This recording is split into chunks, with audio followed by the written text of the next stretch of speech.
Guys, does this make me look super hype or no? What is going on, guys? It's your boy C-Sneaks coming back with yet again another video.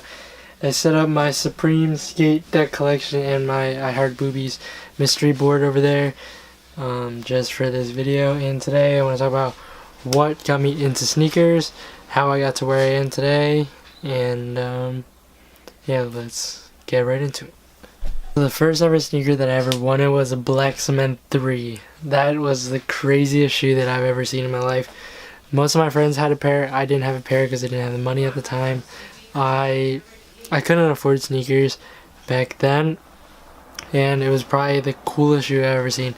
Elephant print, black leather, tumble leather. It's just Cement 3 is probably the coolest shoe that I've ever seen, and it is a must-have in my collection.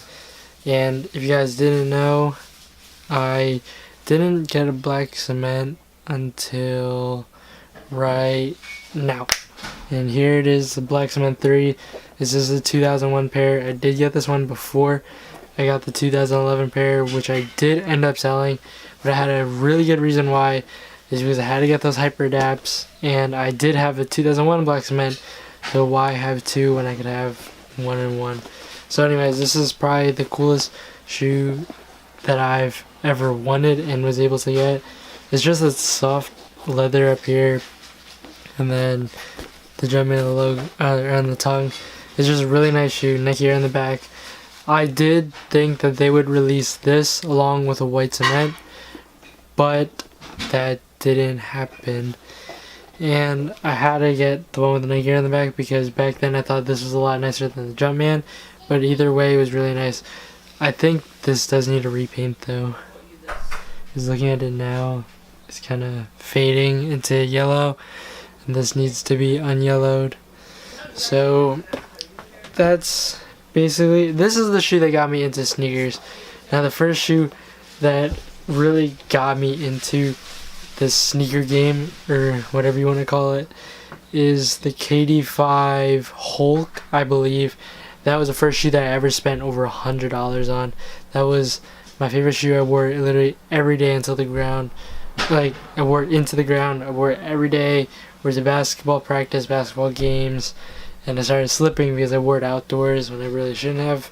Because if you guys didn't know, you shouldn't wear your Nike basketball shoes outdoors if you want to play indoors like consistently, because you're gonna slip and things of that nature are gonna happen. So let's see the KD5 Hulk, and here it is, KD5 Hulk. This was the shoe to have along with the LeBron Miami Dolphins. If you guys don't know what those are, they're the green teal Miami Dolphin LeBron 10, along with the Kobe 8 Superhero in the green colorway, I believe. Yeah, they all came out in green.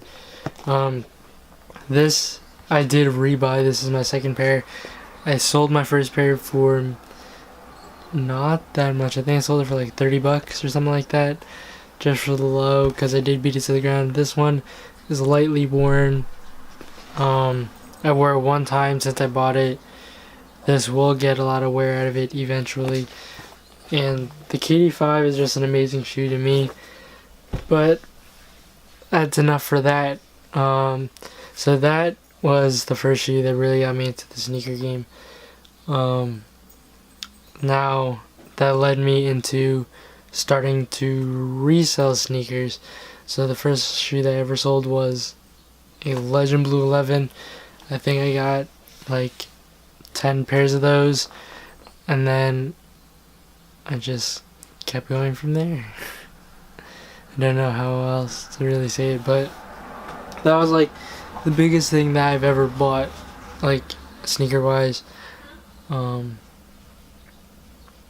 got me a lot of money, helped me gain a lot of connections, and then from that experience alone, I've learned to make a bunch of connections with a bunch of different people, have consistent customers, people who always want to keep buying from you, and with that money that you make off that, you can buy almost anything you want. So right after I bought that, I bought my first pair of Jordans that I actually paid resale for, and that was a Space Jam 11, and I did get raped heavy on that. I paid $500 cold hard cash for that shoe, and now looking back I regret it, but back then I thought it was worth it because it's a shoe that I really wanted.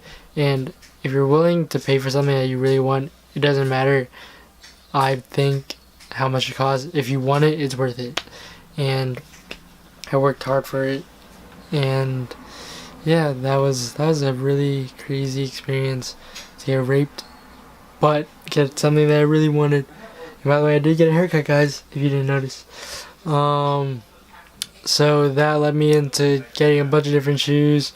Then the Fragment ones came out later, and I was like, wow, that's a really cool shoe, but I can't really buy it right now because I don't have the money for it. And I thought, wow, $700 was a lot of money for a pair of shoes because that's how much they were going for at the time. But now they're going like close to $2,000, and I think that this is a must-have. Like, that stamp makes it worth so much more. And even if they release this in a normal colorway, Jordan 1 is my favorite Jordan model, so I'd probably pick it up anyways. And the rumor is that they're gonna make a red reverse Fragment, so that's a must-have for me as well. But then Yeezys came along, and then all this new hype stuff came along, and Nike basketball died, and that's it. So this all started for me back in 6th grade. That's when the Black Cement story came in, and then I just started reselling 8th grade freshman year, and now I'm reselling like heavy, and it was just an amazing experience. I made so many friends through collecting sneakers. I've made so many connections doing sneakers, buying, selling, trading, talking, marketing, working with other people. This is all what it's about. And for me, it's been a crazy experience to afford all my shoes. I bought so many sneakers. I bought probably almost like 1,000 pairs of sneakers throughout this like 3-4 year reselling course. It's been an amazing experience. I love sneakers, and my collection has grown quite a bit. If you want to see, this is my collection. This is only part of my collection now, and it is just crazy. This is all my Yeezys, Hybrid Apps, Just Dons. I have a pair of Royals up there, Asics and stuff, Asics runners down here, and then Nike basketball on the bottom. I have my Jordan 1s set down on this shelf right here, and then I have some more shoes downstairs, and there's some of this rack right here, if you can kind of see it right here. I have 117 plus pairs of shoes. I did have way more before I sold a lot of them just to buy more stuff. And if you guys want to get something that you really want, you gotta work hard like I did. Me and Peter Lima, as you guys know, P2G, and I have featured in all my videos, we work really hard for our stuff. And if you want to get to somewhere like here, you gotta work hard, try hard, make connections, and make it happen. And that's basically it for this video. Please leave a big thumbs up if you haven't already. Subscribe if you haven't already. Shout out to Pete for giving me this video idea. I'll see you guys in the next video.